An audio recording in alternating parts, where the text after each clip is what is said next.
पड़ेगा ही। अब मना करेंगे तो कोई और उठा लेगा। साहब इसमें आपका फायदा है, हमारा फायदा है, सभी का फायदा है। पर ओवरलोडेड ट्रक चलाने में खतरा भी तो कितना है। एक्सीडेंट का डर नहीं लगता?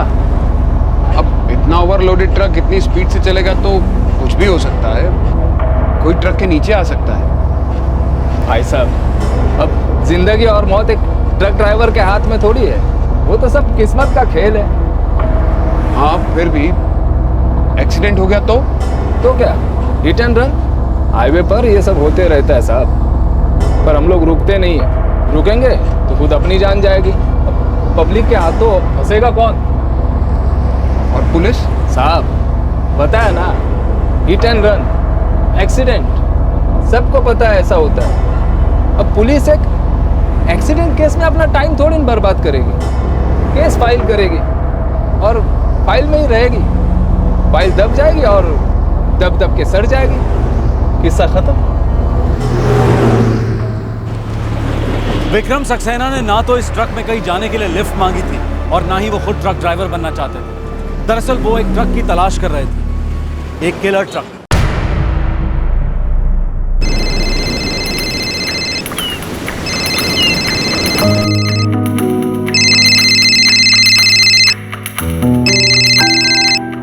सॉरी प्राची, वो कुछ मेल कर रहा था। आप आ कब रहे हैं? अरे बोला तो था परसों।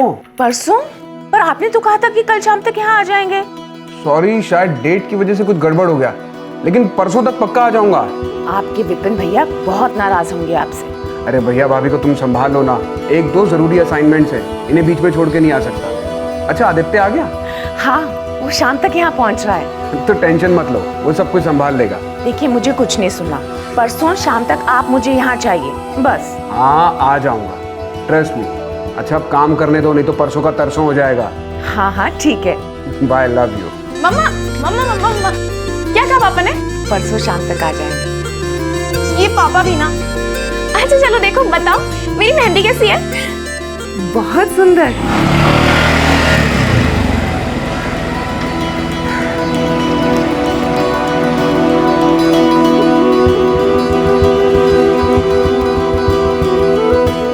ताई जी। आदित्य, प्रणाम ताई जी। कैसे है तू? मैं बहुत अच्छा हूँ, आप कैसी हैं? अच्छी हूँ। कितनी देर से आया तू? छुट्टी मिलते ही आ गया ताई जी। आदित्य,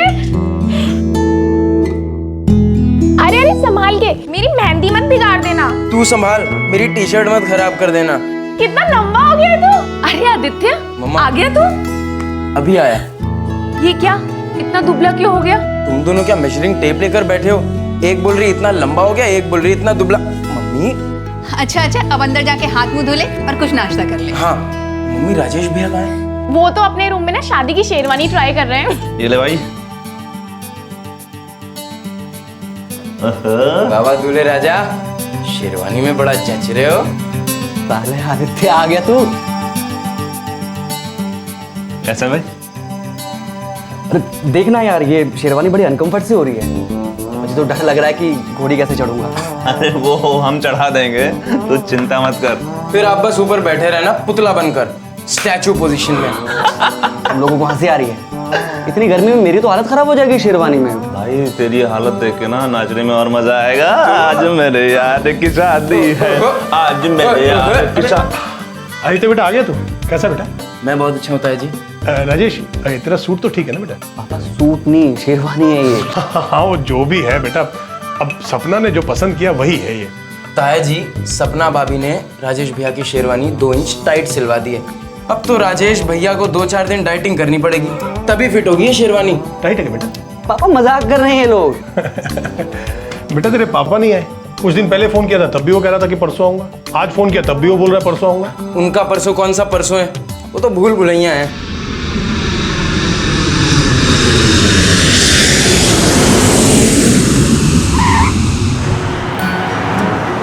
तू सच में बहुत पतला हो गया। पापा अब आप भी मत शुरू हो जाओ। स्विमिंग कैसी चल रही है तेरी? ठीक ठाक। ठीक ठाक मतलब? पापा मैं नेशनल डिफेंस एकेडमी में अप्लाई करने की सोच रहा हूँ, आर्मी ज्वाइन करना चाहता हूँ। दैट्स वेरी गुड, लेकिन स्विमिंग मत छोड़ना। तुम नेशनल लेवल तक पहुंच चुके हो, इंटरनेशनल लेवल तक नहीं जाना चाहते? हाँ पापा, लेकिन मैं एनडीए ज्वाइन करना चाहता हूँ। That's very nice. लेकिन स्विमिंग को निग्लेक्ट मत करो, तुम स्विमिंग में बहुत अच्छे हो। और फिर आर्मी में तो स्विमिंग चैंपियंस को भी सिलेक्ट करते हैं। 17 साल के आदित्य की आंखों में कई सपने थे। वो सपने जो उसने अपने लिए देखे थे, उसके माता पिता ने भी उसके लिए कई सपने देख रखे थे। वो अपने कजन राजेश की शादी में आया हुआ था। पूरा परिवार शादी की खुशियों में मशगूल था। राजेश की बारात निकल चुकी थी। दिन था 14 मई 2009।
विक्रम जी, आपके बेटे की हालत बहुत खराब है, जल्दी आइए। आदित्य,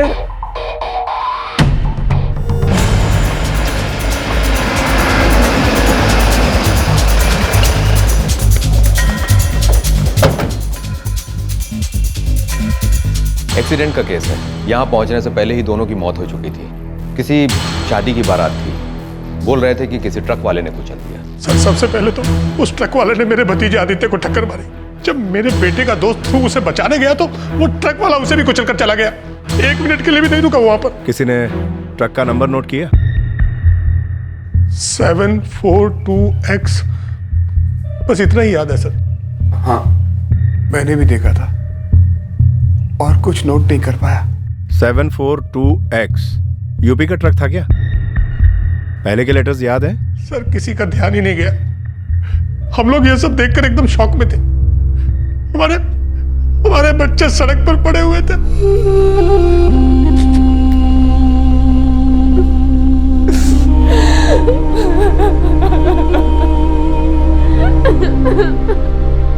ओम अनादिनिधिनो देव शंख चक्र गदाधरः अक्षैव पुण्डरीकाक्षः प्रेतमोक्षी प्रदुर्भवः मृत्युंजय महादेव त्राहि मां शरणागतं जन्म मृत्यु जरा व्याधि पीड़िते कर्म बंधने।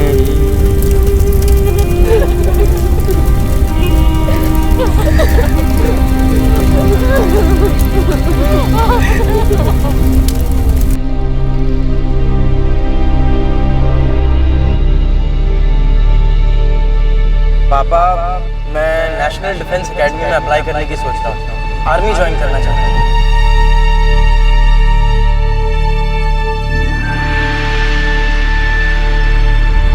अरे अरे संभाल के, मेरी मेहंदी मत बिगाड़ देना। तू संभाल, मेरी टी शर्ट मत खराब कर देना।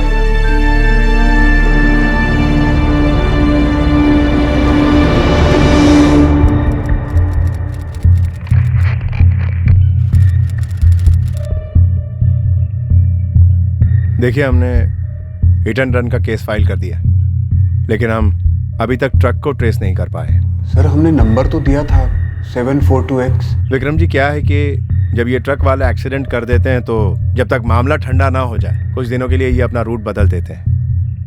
हो सकता है कुछ महीने भी लग जाए। सर, नंबर आपके पास है, आप ट्रक को ट्रेस कर सकते हैं। पुलिस का नेटवर्क इतना स्ट्रांग तो होगा ही। देखिए, आरोपी को पकड़ना इतना आसान नहीं होता, और वैसे भी वो कम शातिर नहीं होते। ना तो ट्रक का पता लगता है और ना ही उसके ड्राइवर का। इतनी जगह नाकाबंदियां होती हैं, इतने सारे चेक नाका हैं, कहीं से तो गुजरा होगा वो ट्रक। उस ट्रक ने जिन 2 बच्चों को कुचला है, उसमें से एक मेरा 17 साल का बेटा था और दूसरा उसका दोस्त जिसकी उम्र सिर्फ 22 साल की थी। दोनों बच्चे थे सर। उनकी आंखों में जिंदगी को लेकर बहुत सारे सपने थे। विक्रम जी, मैं आपके जज्बातों को समझता हूँ, लेकिन क्या है कि थोड़ा समय तो लगता ही है ना। वैसे भी हिट एंड रन के केसेस इतने आसान नहीं होते। आप भरोसा रखिए, हम आरोपी को पकड़ने की पूरी कोशिश करेंगे।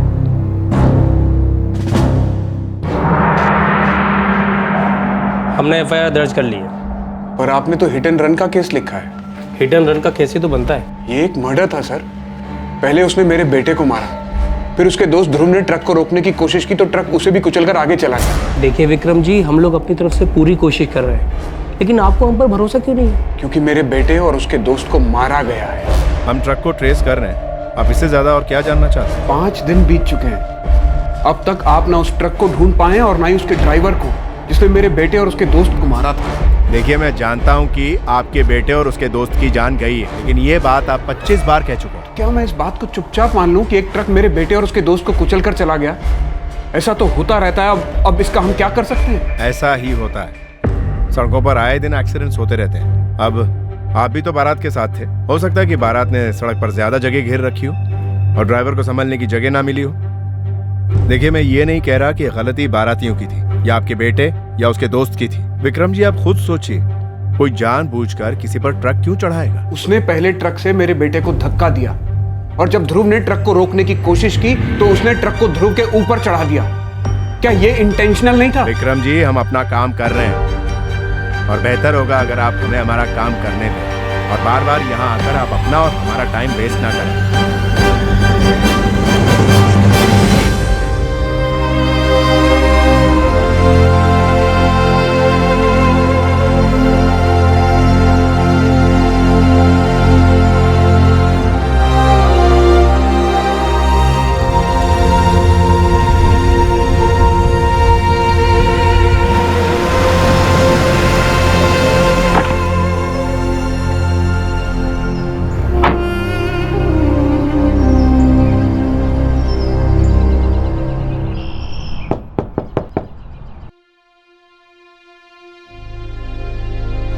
सिद्धेश जी, आदित्य मेरा इकलौता बेटा था और ध्रुव आपका। हम दोनों ही समझ सकते हैं कि हमने क्या खोया है। मैं जानता हूं कि ध्रुव आप दोनों का सहारा था, आप दोनों का ख्याल रखता था। मैं और मेरे बड़े भाई विपिन दुख की इस घड़ी में आपके साथ हैं। आपको कभी भी किसी भी चीज की कोई भी जरूरत हो तो आप बेझिझक कहिएगा। हमारे बीच कोई रिश्ता नहीं है तो क्या हुआ? इस गम में तो हम दोनों एक साथ शामिल हैं।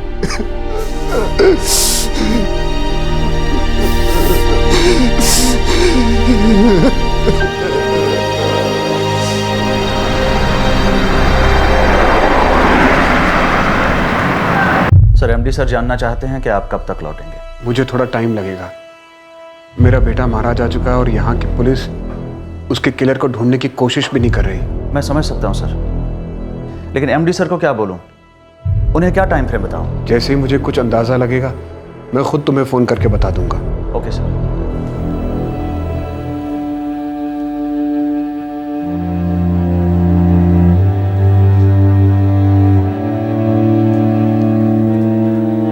विक्रम, मैं जानता हूं कि तुम पर क्या बीत रही है, लेकिन मैं अब चाहता हूं कि तुम काम पर लौट जाओ। भाई सब सही कह रहे हैं। हम सब इस तरह टूट गए तो कोई किसी को संभाल नहीं पाएगा। कोई मेरे बेटे को कुचल कर चला जाए और मैं चुपचाप ऐसे ही बैठा रहूं। पुलिस का कहना है कि वो अपना काम कर रही है, कुछ नहीं कर रहे वो लोग। पुलिस की जो भी डेवलपमेंट्स होंगी मैं उन्हें फॉलो अप करता रहूंगा। भैया पुलिस कुछ नहीं करेगी। मैं जानता हूँ विक्रम, लेकिन अब हमारे यहाँ के कायदे कानून ही ऐसे हैं, तो अब इससे ज्यादा और क्या कर सकते हैं? मैं उस ट्रक को और ट्रक ड्राइवर को ढूंढूंगा जिसने मेरे बेटे की जान ली, उसके दोस्त की जान ली। हाँ भाई साहब, उस ड्राइवर को ढूंढना ही होगा। वो ऐसे कैसे दो लोगों को कुचल के जा सकता है? ऐसा कैसे हो सकता है कि उसे रोड पर इतने सारे लोग ही नहीं दिखे और उसने अपने ट्रक को कंट्रोल ही नहीं किया? I will find him. Vikram Saxena ने खुद ही उस ट्रक ड्राइवर की तलाश शुरू कर दी। उन्हें उस ट्रक और उसके ड्राइवर का पता लगाना ही था। उन्हें अंदाजा भी नहीं था कि उनकी ये तलाश उन्हें कहां ले जाने वाली है। उन्हें पता नहीं था कि उनका सामना एक ऐसे करप्ट सिस्टम से होने वाला है जहां हर गैर कानूनी काम को बहुत ही लापरवाही के साथ नजरअंदाज किया जा रहा था।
इधर आसपास कोई कंस्ट्रक्शन साइट है क्या? आसपास तो नहीं, पर थोड़ी दूरी पे सरकारी साइट पे काम चल रहा है। मतलब ये जो रेती पत्थर और लोहे के ट्रक जा रहे हैं सब वहीं पे जा रहे हैं? हो सकता है साहब, आसपास और कोई काम तो नहीं चल रहा है।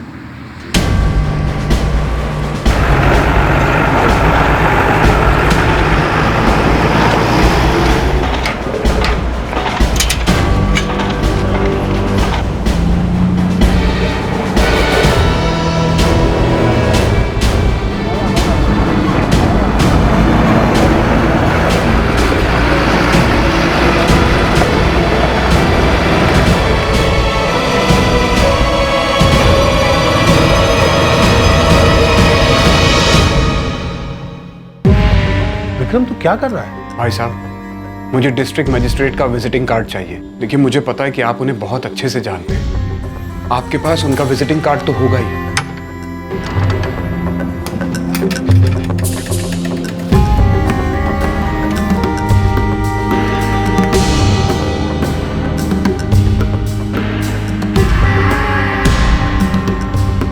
बताएगा तू कर क्या रहा है? मैं उस ट्रक को और ट्रक ड्राइवर को ढूंढना चाहता हूं।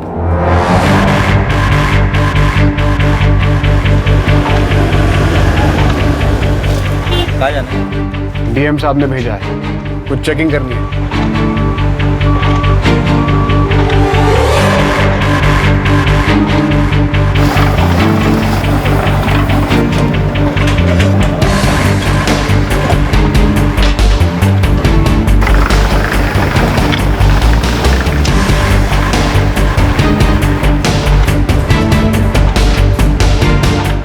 नहीं सर, ट्रक वालों से हमारा कोई कॉन्ट्रैक्ट नहीं होता।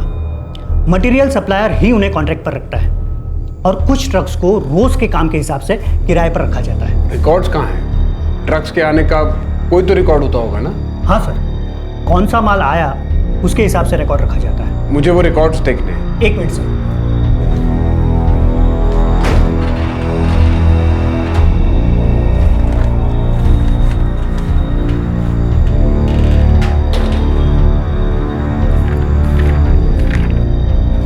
ये लीजिए सर।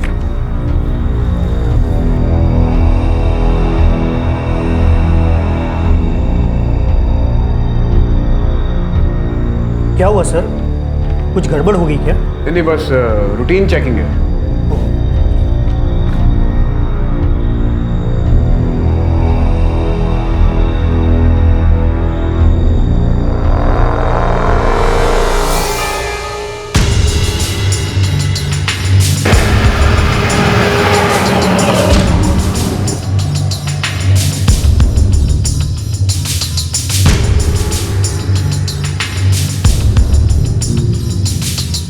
चाय मिलेगी? बिल्कुल सर।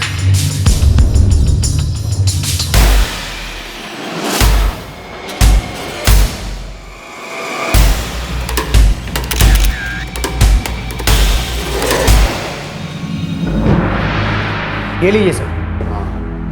Thank you. ये ट्रक ड्राइवर्स को काम पे कैसे रखा जाता है? ज़्यादा कुछ मालूम नहीं सर, सप्लायर लोग ही ये सब कुछ देखते हैं। अगर इसमें से किसी ट्रक को या ट्रक ड्राइवर को ढूंढना हो, मतलब किसी पर्सनल काम के लिए, तो कहाँ मिलते हैं लोग? हाईवे पे एक ढाबा है, ये सारे ट्रक ड्राइवर्स वहीं मिलते हैं। उनका एसोसिएशन भी वहीं से काम करता है। थैंक्स नागेश, मैं चलता हूँ। Welcome sir.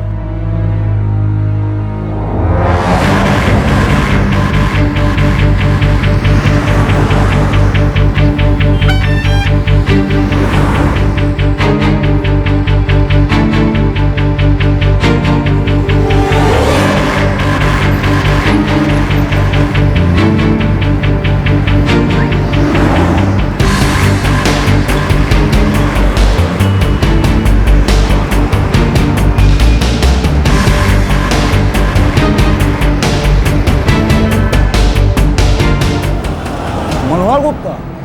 हाँ जानता हूँ, शायद उसका खुद का ट्रक है। कहाँ मिलेगा मनोहर गुप्ता? आपको ट्रक चाहिए? मुझे बोलिए मेरा है। नहीं नहीं, मुझे मनोहर से कुछ काम था। मैं एक कॉन्ट्रैक्टर हूँ, यहाँ पास में एक कोठी का रीडेवलपमेंट करवाना है, तो एक ट्रक तो चाहिए ही होगा ना माल लाने और ले जाने के लिए। अरे साहब मैं करके देता हूँ ना।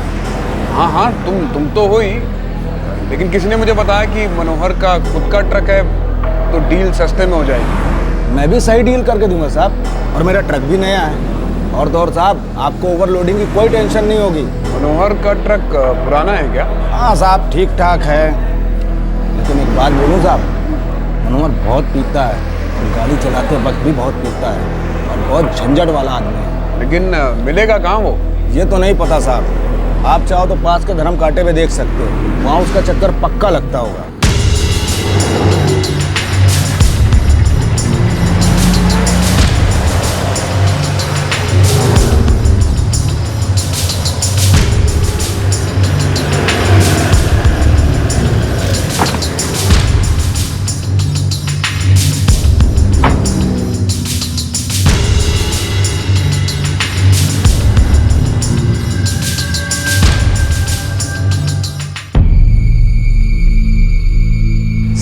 बैठिए बैठिए ना। एक गोपी, एक चाय लेके आना और बढ़िया वाले बिस्किट भी।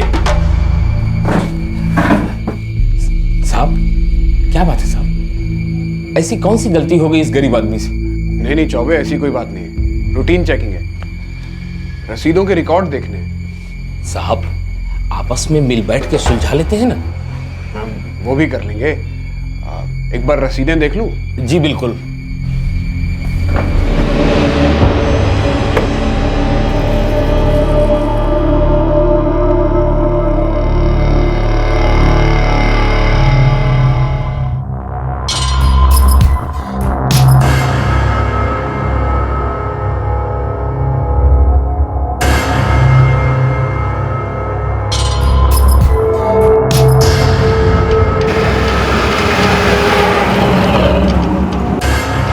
ये लीजिए सर।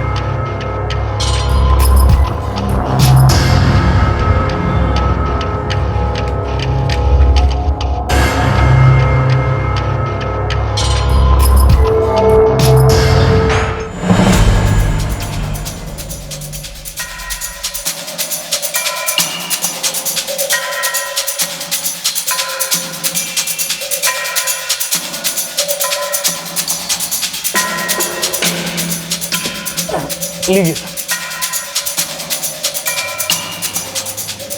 चौबे, 6 टायर वाले ट्रक में 30 टन का सामान अलाउड किया हुआ है, ये तो गलत है ना?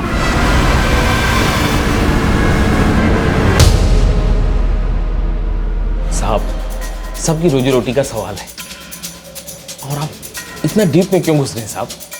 आप तो चाय पीजिए, और कुछ मंगवाऊं आपके लिए? एक पैकेट सिगरेट मिलेगी? अरे क्या साहब, एक तो खातिरदारी करने का मौका दे रहे हैं और पैसा देकर पाप में गिरा रहे हैं।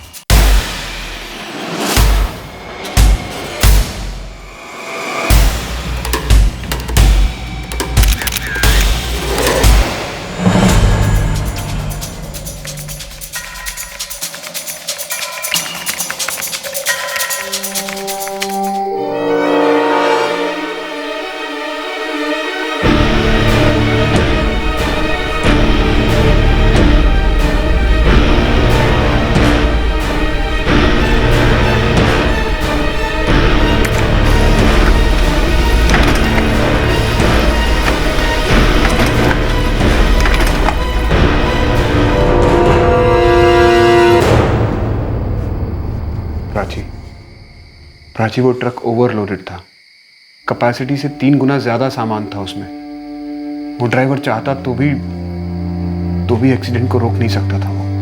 विक्रम, हमने अपना बेटा खो दिया है, तो अब इस सब से क्या होगा?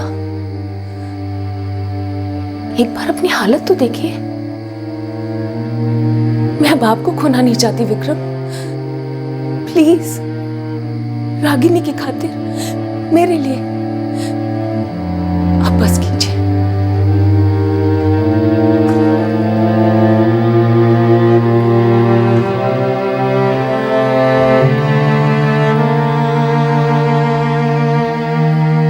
सिर्फ 17 साल का बच्चा था, कितने सपने थे इसकी आंखों में।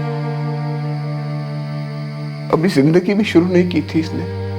विक्रम, ये सब हम में से किसी के लिए भी आसान नहीं है, लेकिन अब हमें इसे एक्सेप्ट करके आगे बढ़ना होगा। मैं इसे चुप नहीं बैठ सकता प्राची। हो सकता है उस ट्रक ड्राइवर ने कंस्ट्रक्शन साइट और धर्म कांटा के रजिस्टर पर अपने ट्रक का गलत नंबर लिखा हो। मेरे ख्याल से मैं उस तक पहुंच चुका हूं। उसका नाम मनोहर गुप्ता है। इससे हमारा बेटा वापस आ जाएगा। मैं आपसे पूछ रही हूं, अगर वो आदमी पकड़ा गया तो क्या हमारा आदित्य हमारे पास वापस आ जाएगा? नहीं, पर इसकी वजह से शायद किसी और को अपना आदित्य न खोना पड़े।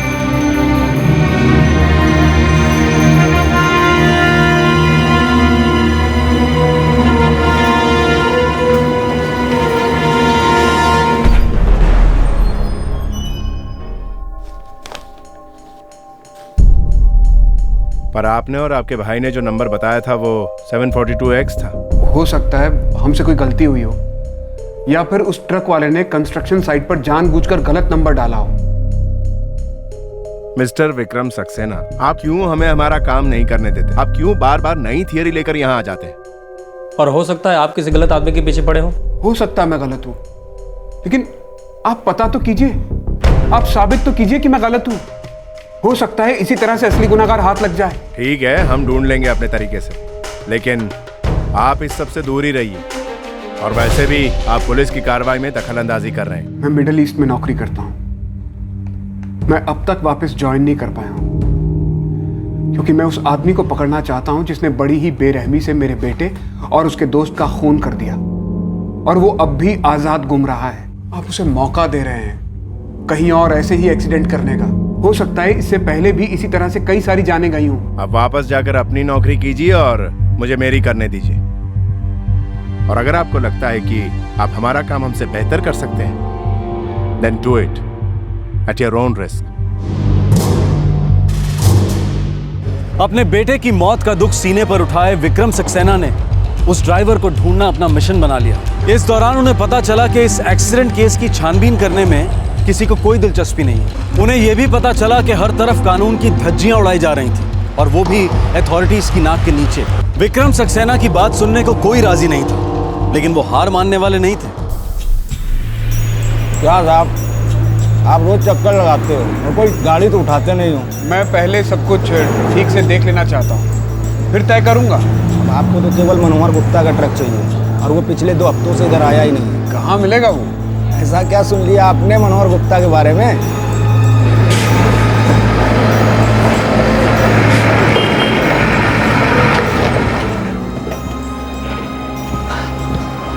लो, आ गया बिरजू।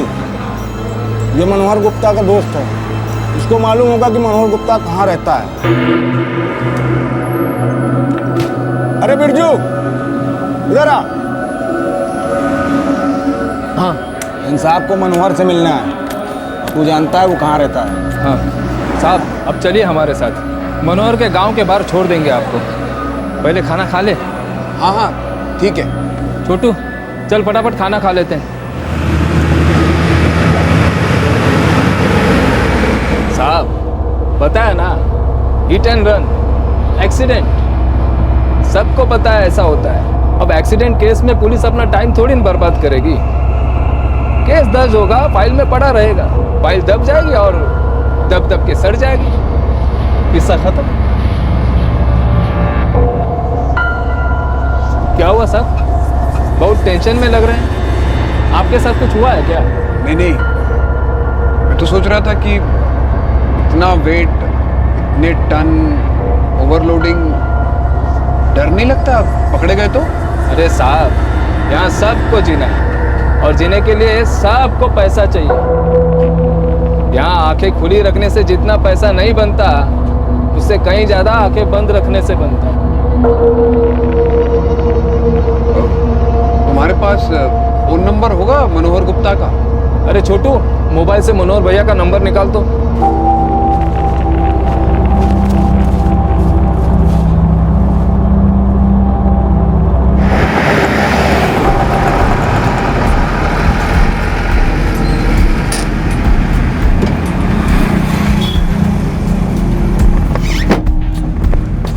थैंक्स बिट्टू।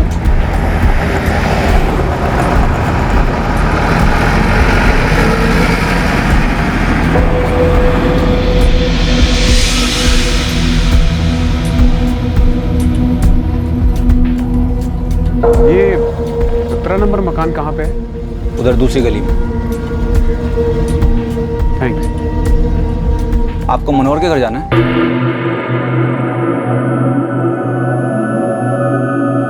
मुझे 19 नंबर में जाना है। मनोहर कौन है? नहीं, मुझे लगा कि आपको मनोहर के घर जाना है।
मैंने तो पहले ही आपसे पूछा था कि मनोहर के घर जाना है क्या, तो आपने मना कर दिया था।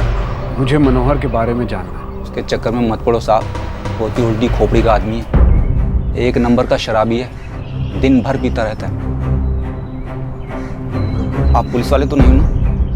नहीं। अभी 3 दिन पहले इस मनोहर ने अपनी बीवी को बहुत बुरी तरीके से मारा, उस बेचारी को जलाकर मार डाला। पूरा गांव जानता है लेकिन वो इतना खतरनाक है कि कोई उससे उलझना नहीं चाहता। पुलिस ने भी आत्महत्या बताकर केस बंद कर दिया, लेकिन सब जानते हैं कि इसने अपनी बीवी को मारा है। साहब, आप ये सब मुझसे क्यों पूछ रहे हो वो तो मुझे पता नहीं, लेकिन मेरी मानो इस मनोहर से 2 हाथ दूर रहो तो ये अच्छा है।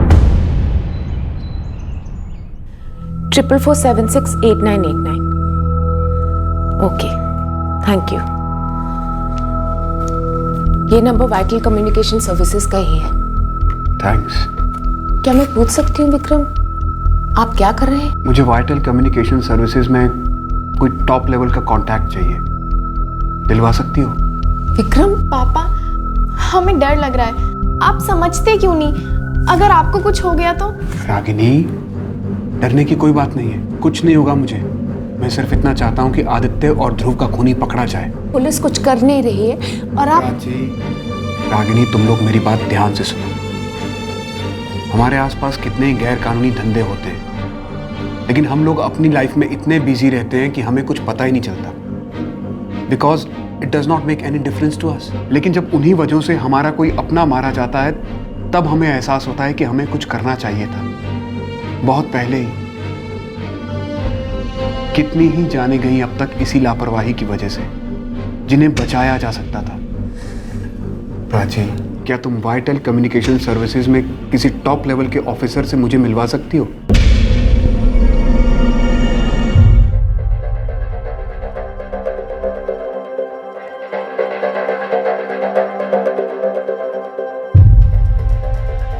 Mr. Saxena, you may go in. Last cabin from the left.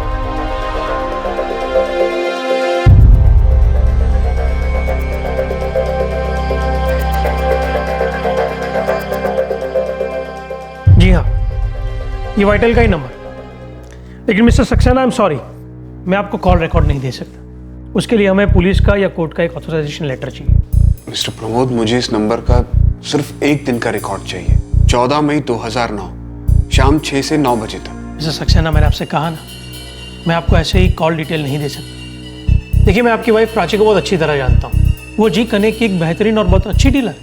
In fact मैं उन्हें हमारी कंपनी के बोर्ड पर एज ए डीलर भी अपॉइंट करना चाहता हूँ, लेकिन वो करने के बाद भी मैं अगर आपको कोई भी कॉल रिकॉर्ड देता हूँ, I lose my job. This is not legal. I hope you understand mister Saxena. Mister Pramod, मैंने 17 साल का बेटा खोया है। उसे एक ट्रक कुचलकर चला गया। उसे रोकने के लिए जब एक 22 साल का लड़का उस ट्रक के सामने आया तो ट्रक ने उसे भी बड़ी बेरहमी से कुचल दिया। ड्राइवर चाहता तो ट्रक को रोक सकता था, दूसरी जान बच सकती थी। मैंने पता लगा लिया है कि वो ट्रक कौन सा था और ड्राइवर कौन था। मुझे बस एक सॉलिड प्रूफ चाहिए। लेकिन ये काम पुलिस का है। अगर पुलिस अपना काम कर रही होती तो मैं यहाँ आपके सामने नहीं बैठा होता। उन्हें कोई परवाह ही नहीं है। वो इस केस को हिट एंड रन का केस बनाकर फाइल को दबा देना चाहते हैं। अब तक न ट्रक हाथ लगाया और ना ही उसका ड्राइवर। गैर कानूनी तरीके से ट्रक्स की ओवरलोडिंग जारी है। ऐसे ट्रक कहीं भी किसी को भी मारकर चले जाते हैं और किसी को कोई परवाह नहीं है। आप ही बताइए, क्या मैं हाथ पर हाथ रखकर बैठा रहूं? जिन पर कानूनी व्यवस्था बनाए रखने की जिम्मेदारी है वो लोग कुछ नहीं कर रहे। तो मेरे पास सिवाय इसके और कौन सा रास्ता बचता है कि मैं ही सारे सबूत इकट्ठा करूं? Please mister Pramod.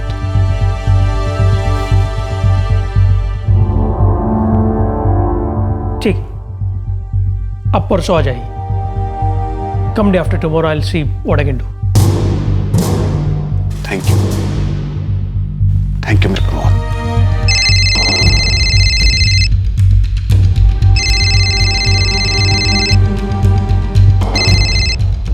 ये सकील सर, एमडी सर पीछे पड़े हुए हैं, बार बार एक ही सवाल पूछ रहे हैं। आप कब तक ज्वाइन करने वाले हैं सर? जल्द, बहुत जल्द। फिर भी सर, कब तक? हफ्ता या 15 दिन। सर, एमडी सर पूछ रहे हैं। वकील, मैं बहुत जल्द ज्वाइन कर लूंगा। फिलहाल मैं इतना ही कह सकता हूँ, प्लीज।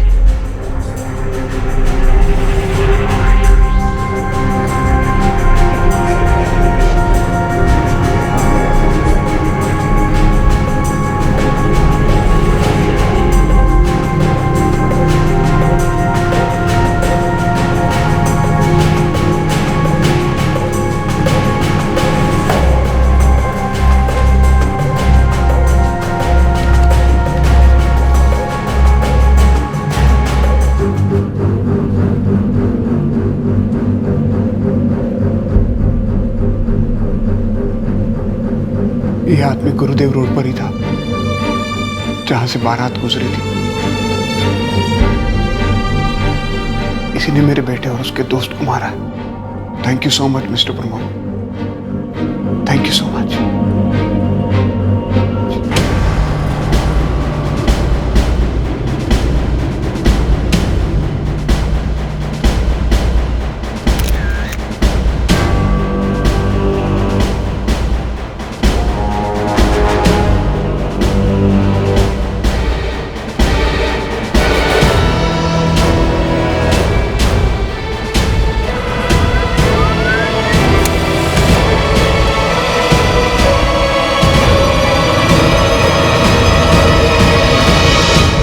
मैंने आदित्य और ध्रुव के किलर को ढूंढ लिया है।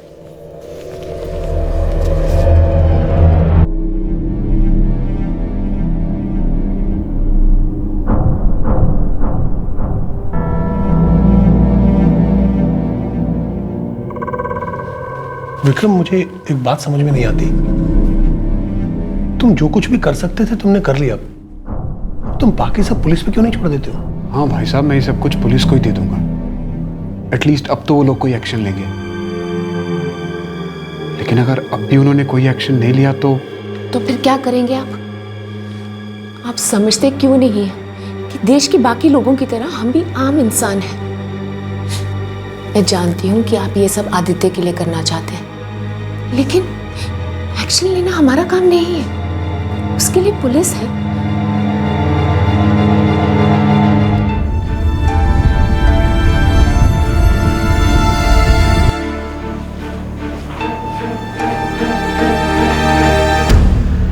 सर, ये ट्रक मनोहर के घर के बाहर पार्क्ड है।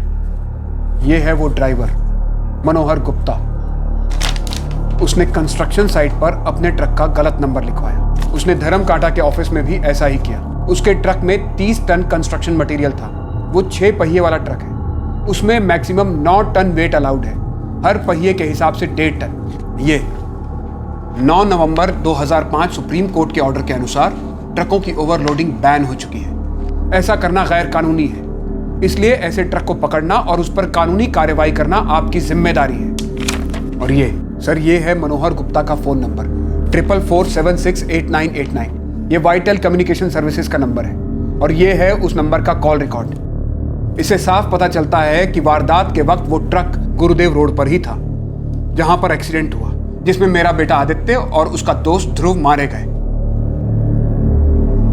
क्या आपके लिए उसे अरेस्ट और इंटेरोगेट करने के लिए इतने सबूत काफी हैं? हमें जो एक्शन लेना होगा हम ले लेंगे। सर, आप उसे अरेस्ट करेंगे या नहीं? मैंने आपसे कहा ना, जो एक्शन लेना जरूरी होगा हम ले लेंगे, बाकी आप सब हम पर छोड़ दीजिए। सर, आप कब तक एक्शन लेंगे? आप हमें हमारा काम करने देंगे या नहीं? सर, मैंने ये केस फाइल किया है, इसलिए मुझे जानने का ये पूरा अधिकार है कि आप क्या कार्रवाई कर रहे हैं। मैं चाहता हूँ कि आप एक्शन लें, और जब तक आप ऐसा नहीं करेंगे मैं आपसे क्वेश्चंस पूछता रहूंगा। हम आपको हमारे एक्शन के बारे में तब बता पाएंगे जब आप हमें हमारा काम करने देंगे। Thank you sir. सर फिर है सर, करने दो जो करता है।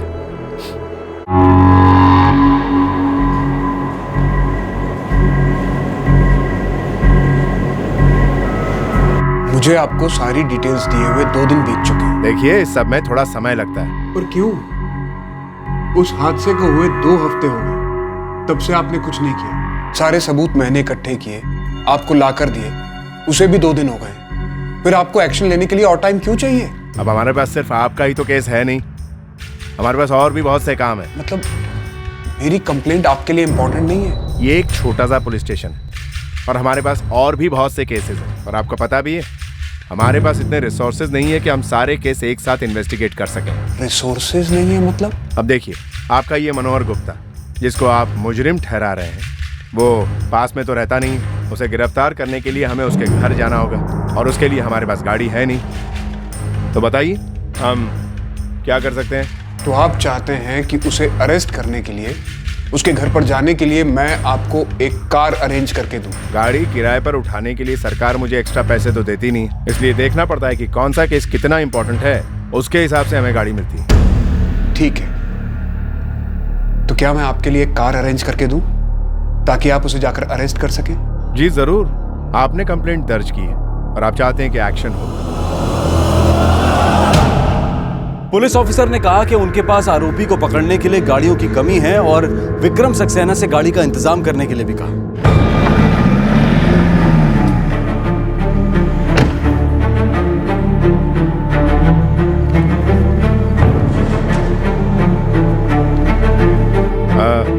आपने हमें एड्रेस दे दिया तो आगे हम संभाल लेंगे। मैं भी आपके साथ चलता हूँ। हमारा काम है, हमें करने दीजिए, आपको आने की जरूरत नहीं है।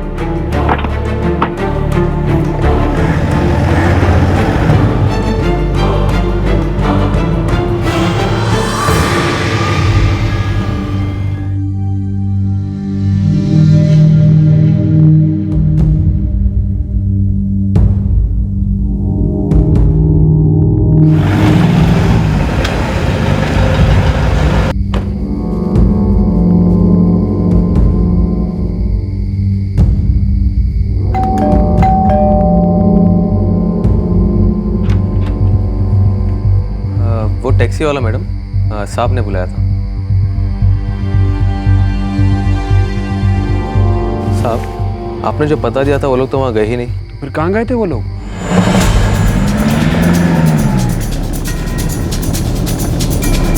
आगे से राइट लो।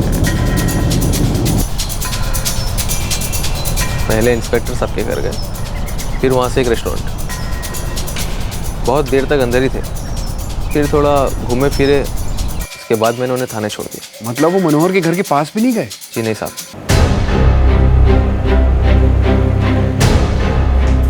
अगर मनोहर गुप्ता घर पर था ही नहीं तो हम क्या कर सकते हैं? आप वहां गए ही नहीं। मैं पिछले 3 दिन से आपको कार अरेंज करके दे रहा हूं। मुझे अच्छे से पता है आप लोग कहां कहां गए थे। आप मनोहर गुप्ता के घर के आसपास तक नहीं गए। देखिए, अगर आपको हम पर भरोसा नहीं है तो आप खुद जाइए, उसे अरेस्ट कीजिए, इंटेरोगेट कीजिए और फिर जो एक्शन लेना है ले लीजिए। एक्शन तो मैं लूंगा और अब आप देखेंगे कि मैं क्या एक्शन लेता हूं।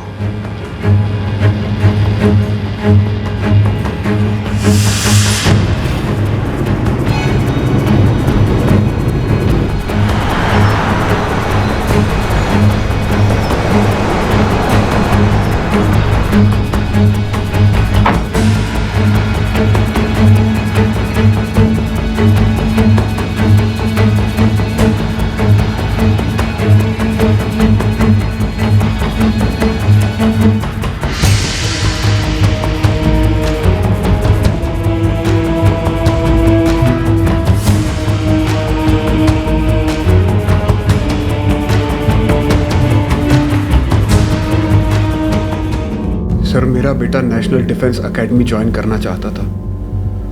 वो आर्मी में जाकर देश की सेवा करना चाहता था। उसका दोस्त ध्रुव अपने माँ बाप का इकलौता बेटा था, अपने माँ बाप का सहारा था वो। और बदले में हमें लॉ एंड ऑर्डर अथॉरिटी से ये मिलता है कि वो सभी इलीगैलिटीज के सामने अपनी आंखें बंद कर लेते हैं। एक मर्डर के केस को हिट एंड रन का केस बताकर उस केस को क्लोज करना चाहते हैं। देखिए, मुझे उस ऑफिसर से बात करने दीजिए। सर, बेहतर होगा कि आप उससे बात करें, क्योंकि अगर अब भी कोई एक्शन नहीं लिया गया तो मैं सारे सबूत लेकर मीडिया के पास जाऊंगा, और अगर तब भी कुछ नहीं हुआ तो भूख हड़ताल पर बैठूंगा। मैं अपने बेटे को न्याय दिलाने के लिए जमीन और आसमान को एक कर दूंगा, ये मेरा वादा है। देखिए, मुझे कंसर्न ऑफिसर से बात करने दीजिए, ये पता करने दीजिए कि कार्रवाई क्यों नहीं हो रही है। Thank you sir, thank you very much.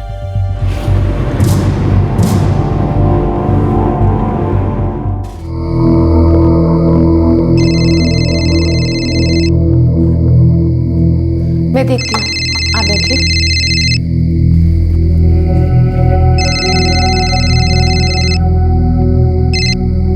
Hello. बेटा तो गया, अब किसको खोना चाहते हैं? कौन बात कर रहे हैं? घर के बाकी सब भी अगर गाड़ी के नीचे आ गए तो फिर कौन कंप्लेंट करेगा? हेलो। हेलो, कौन बोल रहा है? अबे ये सवाल पूछने के लिए जिंदा नहीं बचेगा तू। Hello hello.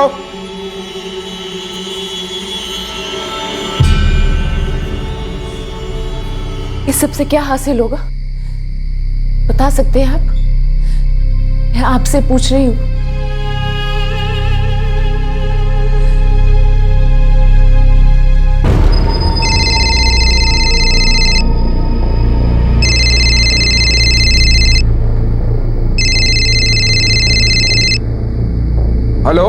हेलो, देखो तुम बोल कौन रहे हो?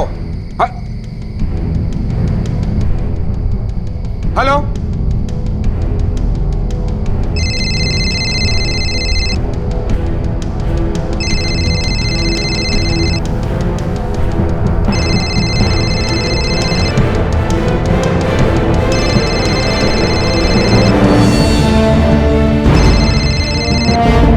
हेलो, कौन बोल रहा है?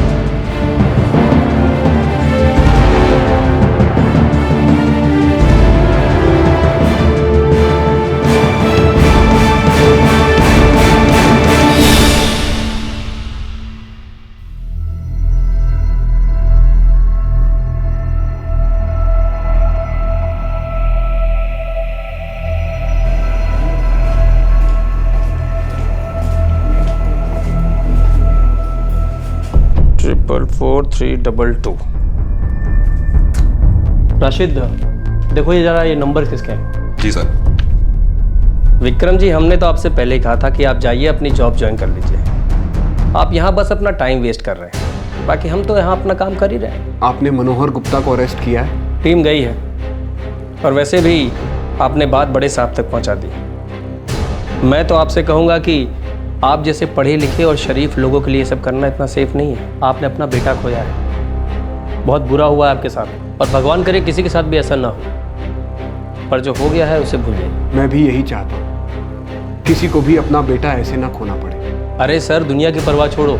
आपको क्या लगता है कि आपकी इस तरह स्ट्रगल करने से कुछ फर्क पड़ेगा? नहीं, कुछ नहीं होने वाला। बस रह रह के बीच में आप फिस जाओगे। साहब, ये सारे नंबर पीसीओ के हैं, पता नहीं चल पा रहा है कि फोन करने वाला कौन है। ठीक है, तुम जाओ। लो, अब क्या करें? अब पीसीओ से फोन करने वाले हर आदमी के घर की तलाशी ले कि पूरी पुलिस फोर्स पीसीओ पे तैनात कर दे? और इतनी फोर्स भी कहाँ है?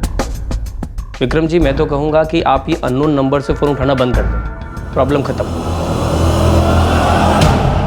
बड़े अधिकारी के पास शिकायत करने के बाद भी कोई कार्रवाई नहीं हुई। वो ट्रक ड्राइवर मनोहर गुप्ता नहीं पकड़ा गया। विक्रम सक्सेना का संघर्ष अभी भी खत्म नहीं हुआ था। नहीं मिला मनोहर गुप्ता, तलाश जारी है। अब ड्राइवर आदमी है, एक जगह तो ठहरता नहीं। हमने कहा था आपसे कि हम कार्रवाई करेंगे, लेकिन आपने हम पर भरोसा नहीं किया, ऊपर तक कंप्लेंट कर दी। अब हम एक्शन ले रहे हैं, वो नहीं मिल रहा है तो हम क्या करें? जब हाथ आएगा तो पकड़ लेंगे। देखिए, ना तो आप टेंशन लीजिए और ना ही हमें दीजिए।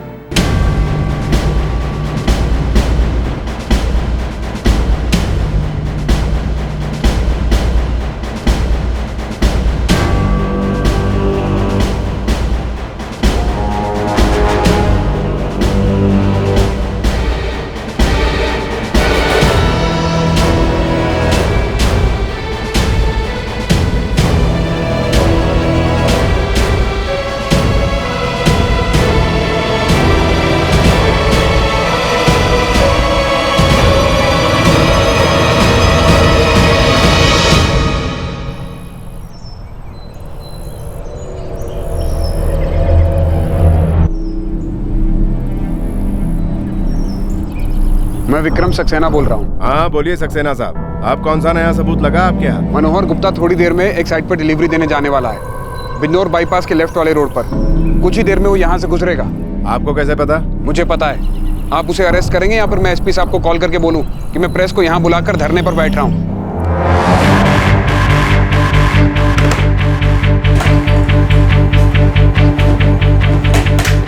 चल भाई, टीम रेडी कर। ये सक्सेना इतनी आसानी से मानने वाला नहीं है।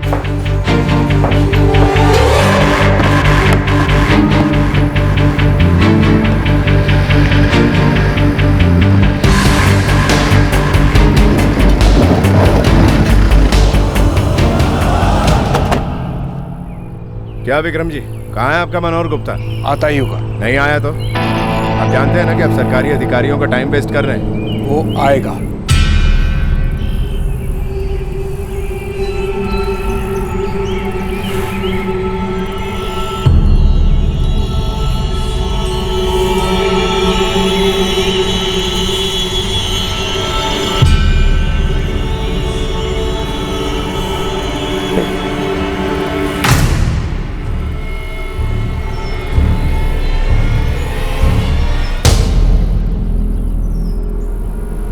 मुझे लगता है वही है।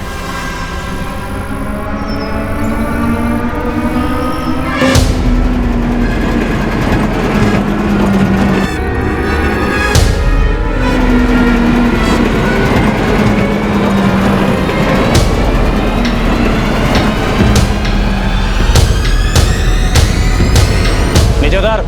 साहब बात क्या है? बोला ना नीचे उतर। उतर नीचे।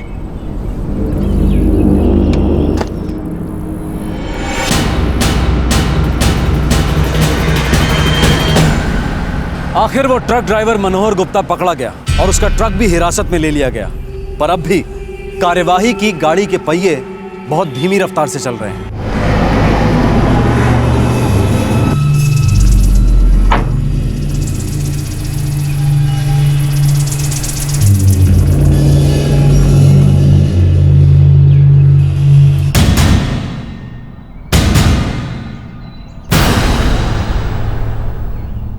तो अब आप मुझे सिखाएंगे कि कौन से सवाल करने हैं और कैसे तहकीकात करनी है? मैंने सिर्फ इतना पूछा है कि आपने उससे पूछताछ की। जब टाइम आएगा तो मैं कर लूंगा और मुझे इसके बारे में किसी को जवाब देने की जरूरत नहीं है। मैंने अभी बाहर ट्रक देखा, उसकी नंबर प्लेट नहीं है, पुरानी बदली गई है। आखिर आप चाहते क्या हैं? आपका बेटा तो गया ना, तो आप हमारे सर से क्यों नहीं जाते? मुझे सिर्फ इंसाफ चाहिए, अपने बेटे के लिए और उसके दोस्त के लिए। ये ओवरलोडिंग, इसे जो अनदेखा करने का एटीट्यूड है, इस पर रोक लगानी होगी और मैं लड़ूंगा। इस एटीट्यूड को बदल के रहूंगा। आप अभी भी देख सकते हैं बाहर जो ट्रक खड़ा है वो ओवरलोडेड है। क्या आपने इस बात को अपनी रिपोर्ट में लिया है? सक्सेना साहब, आप हद पार कर रहे हैं। मैं आपसे सीधा सवाल कर रहा हूं। आपने ओवरलोडिंग को रिपोर्ट किया है? आपने उससे पूछताछ की है? आपने उस पर चार्जेस लगाए?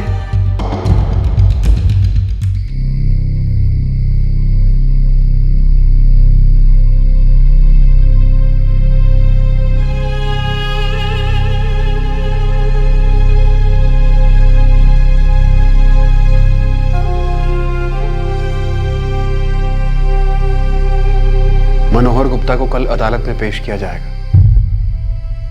अगले हफ्ते में मस्कट वापस चला जाऊंगा।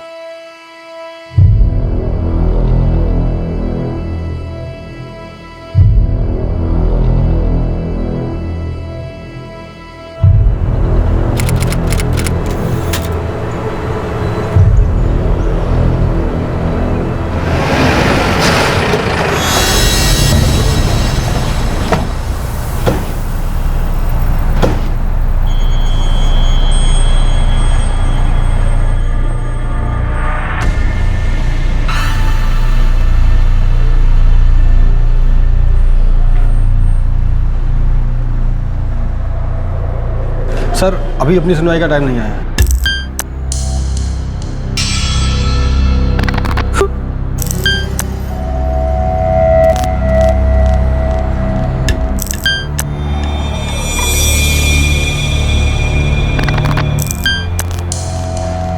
सर,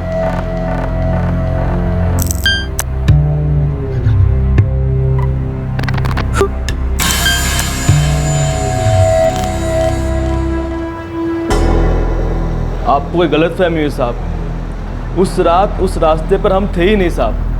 6 महीने हो गए साहब, हम उस रास्ते से गए नहीं। झूठ बोल रहे हो तुम। तुमने कंस्ट्रक्शन साइट पर और धर्म कांटे पर अपने ट्रक का गलत नंबर लिखा था, वो भी जानबूझकर। साहब गरीब आदमी है साहब, ट्रक चला के अपनी रोजी रोटी कमाते हैं साहब। आप हमारे पीछे क्यों पड़े साहब? तुमने मेरे बेटे को मारा है। वो सिर्फ 17 साल का था। उसके दोस्त को भी। तुम गाड़ी रोक सकते थे, लेकिन तुमने उसके ऊपर भी गाड़ी चला दी। तुम खूनी हो। नहीं साहब, हमने किसी को नहीं मारा साहब। आपको जरूर कोई गलतफहमी हुई है साहब। नंबर प्लेट पुरानी से नई कर देने से तुम बच नहीं पाओगे। तुम गुनहगार हो और तुम्हें सजा दिलवाने के लिए मैं अंत तक लड़ूंगा। सर, मेरे क्लाइंट मिस्टर मनोहर गुप्ता निर्दोष हैं। एक्सीडेंट जहाँ पे हुआ वहाँ पे उनका ट्रक मौजूद ही नहीं था।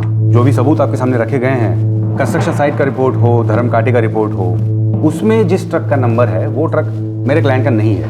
वो मनोहर शायद कोई और हो सकता है।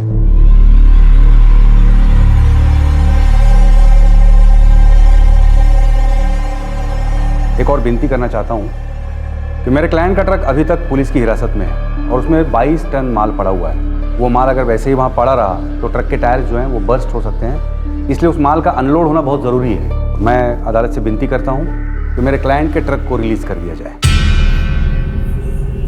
मनोहर गुप्ता को 10 दिन की न्यायिक हिरासत में भेजा जाता है और साथ ही पुलिस को यह सूचित किया जाता है कि जल्द से जल्द चार्जशीट फाइल करे और मनोहर गुप्ता का जो ट्रक पुलिस कस्टडी में है उसे तुरंत रिलीज किया जाए।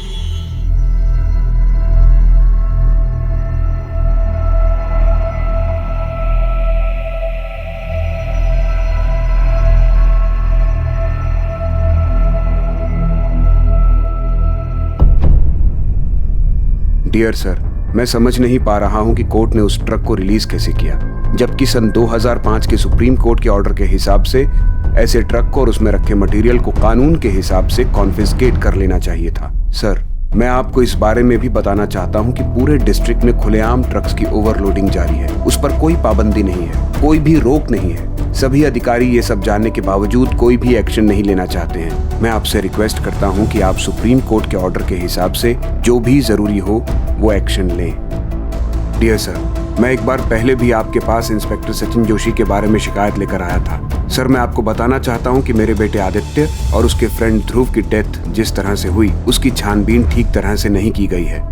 ऐसा लगता है जैसे इंस्पेक्टर साहब इस केस की इन्वेस्टिगेशन को आगे बढ़ाने में इंटरेस्टेड हैं ही नहीं। सर, मैं आपसे रिक्वेस्ट करता हूं, आप इस मामले में जल्द से जल्द कार्रवाई करें।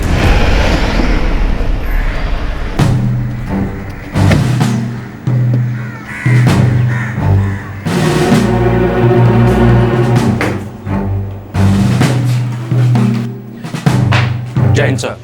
जय हिंद सर। सारी केसेस की फाइल पीएसआई अमर के पास है। अब मैं आपसे इजाजत चाहूंगा। तुम्हारे सस्पेंशन के बारे में सुना? कोई बात नहीं सर, होता है। मुझे सस्पेंड कर दिया गया।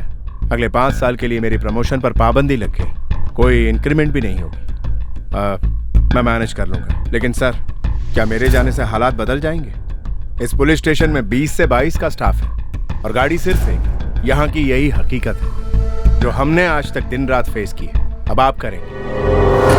सर, एक टाइम पर 2 केस आ जाए तो समझ में नहीं आता कि किसे अटेंड करें। सब कुछ खुद ही डिसाइड करना पड़ता है। सचिन, इस केस के इन्वेस्टिगेशन में मुझे काफी खामियां नजर आई। मैंने पूरा केस स्टडी किया। विक्रम सक्सेना ने अपने खुद के बलबूते पर उस ट्रक और उस ट्रक ड्राइवर को लूटा, जबकि ये काम हमारा था। सर, मैं मानता हूं कि मुझसे बहुत सी गलतियां हुई और इन्वेस्टिगेशंस में भी काफी खामियां रही, लेकिन क्या फर्क पड़ता सर? उस ट्रक ड्राइवर को तो जमानत मिल ही गई। ये तो आप भी बेहतर जानते हैं कि ये केस आज नहीं तो कल खत्म हो ही जाएगा। इस तरह के मैटर्स चलते रहते हैं। एनीवे, अब मैं चलता हूं सर। आपको बेस्ट ऑफ लक। जय हिंद। जय हिंद।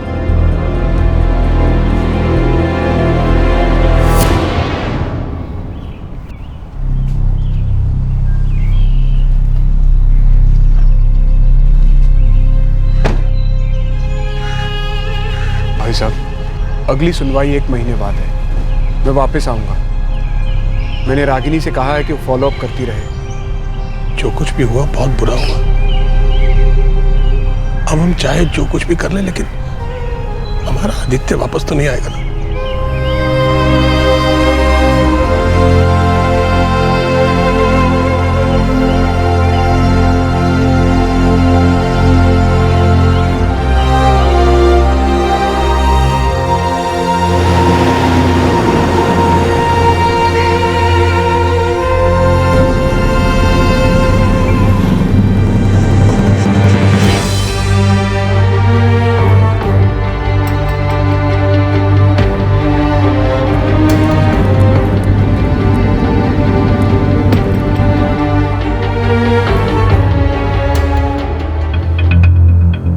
सुनवाई चलती रही।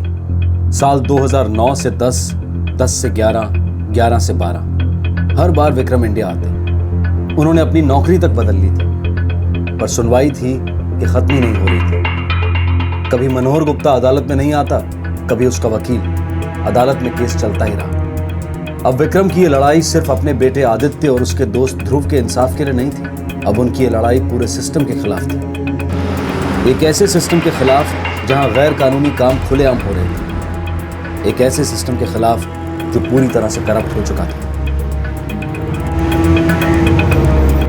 विक्रम और उनके भाई विपिन ध्रुव के माता पिता का सहारा बन गए थे। एक माँ और एक बहन ने हालात को एक्सेप्ट करके खामोशी से जीना सीख लिया था। वो अब भी दुखी थे, पर जीना भी जरूरी था। एक तरफ बेटे और भाई को खोने का दर्द, तो दूसरी तरफ एक पति और पिता के इस संघर्ष की फिक्र।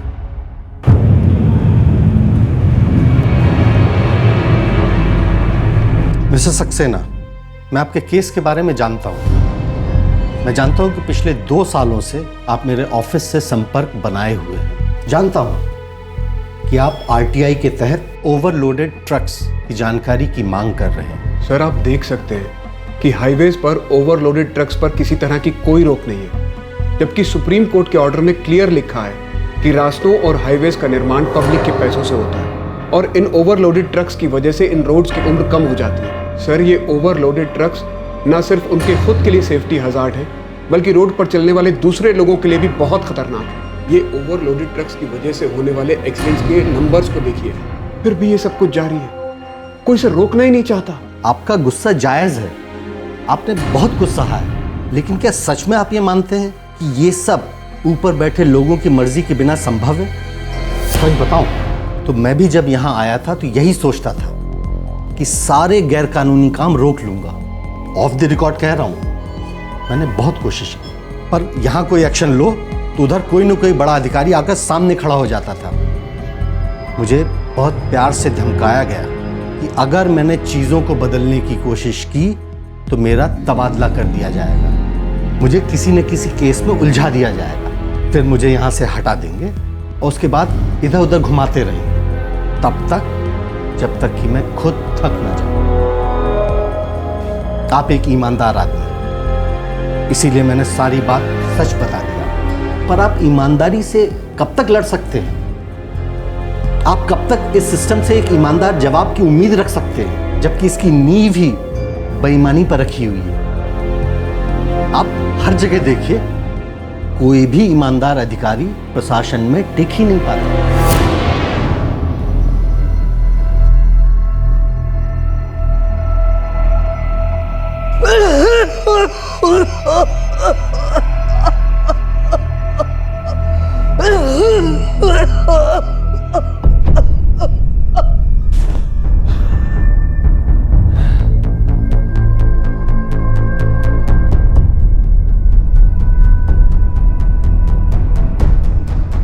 सर, मेरे क्लाइंट मिस्टर मनोहर गुप्ता की मौत हो चुकी है। कोर्ट से मैं रिक्वेस्ट करता हूं कि अब ये केस बंद कर दिया जाए।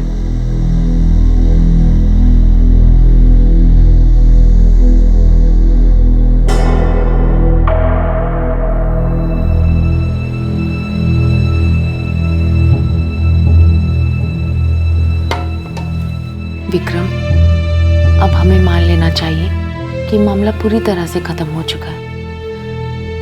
Let's accept this as a closure. पता नहीं कब बेटे के लिए शुरू की गई लड़ाई मुझे यहाँ तक ले आई।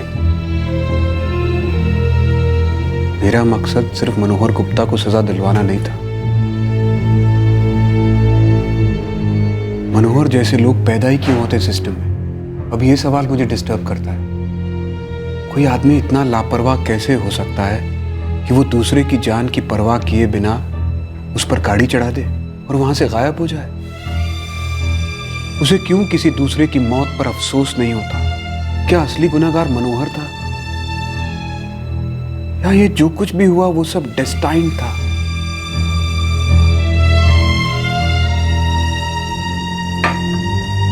प्राची,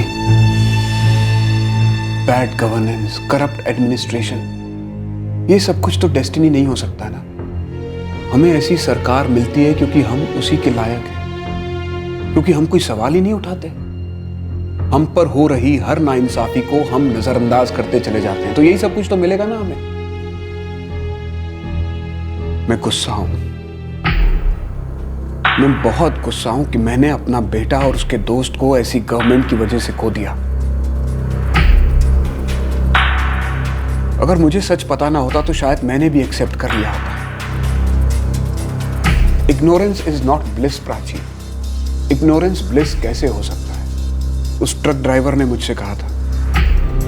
कि आंखें खोल के जितने पैसे मिलते हैं उससे ज्यादा पैसा आंखें बंद करके बना सकते हैं। और आंखें सिर्फ करप्ट एडमिनिस्ट्रेशन की बंद नहीं, हम आम आदमियों की भी आंखें बंद। आंख बंद, कान बंद, होठ बंद।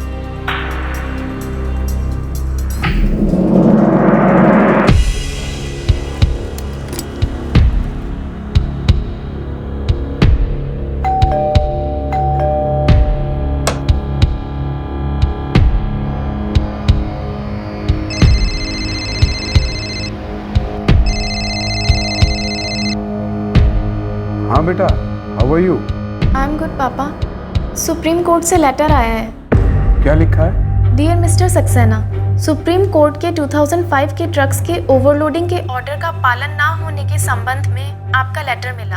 आपने इस बात की और हमारा ध्यान आकर्षित किया, इसके लिए हम आभारी हैं। लेकिन हम आपको ये बताना चाहते हैं कि ऑर्डर का पालन करवाना सुप्रीम कोर्ट के अधिकारों के दायरे में नहीं है। ये काम प्रशासन का है। हमारी गुजारिश है आप इस संबंध में प्रशासन से संपर्क करें। बस इतना ही है पापा। ठीक है बेटा, मैं वहां आने के बाद देखता हूं मैं क्या कर सकता हूं। बाय।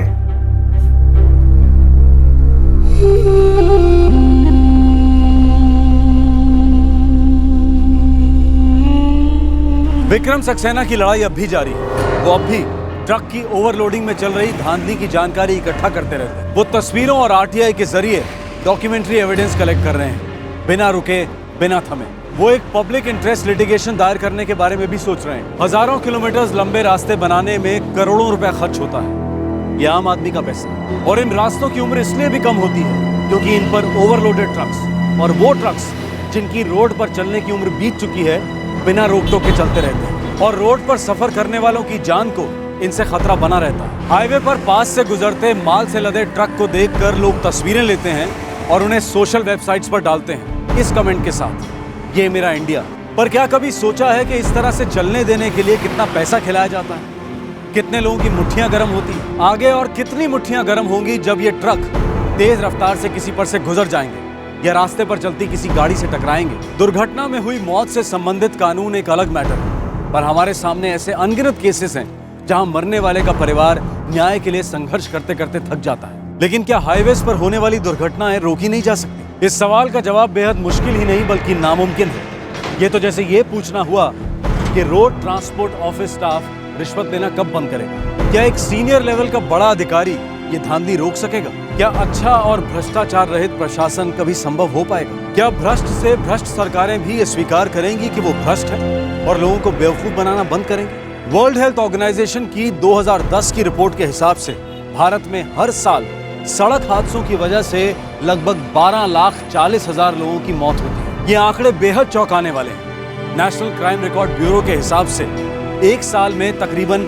1,35,000 से भी ज्यादा रोड एक्सीडेंट्स होते हैं और इनमें से ज्यादातर हादसों का कारण होता है नशे में गाड़ी चलाना। इन आंकड़ों के अनुसार रोड एक्सीडेंट्स में मरने वालों की संख्या 2011 में 1,36,000 से बढ़कर 2012 में 1,39,000 हो गई।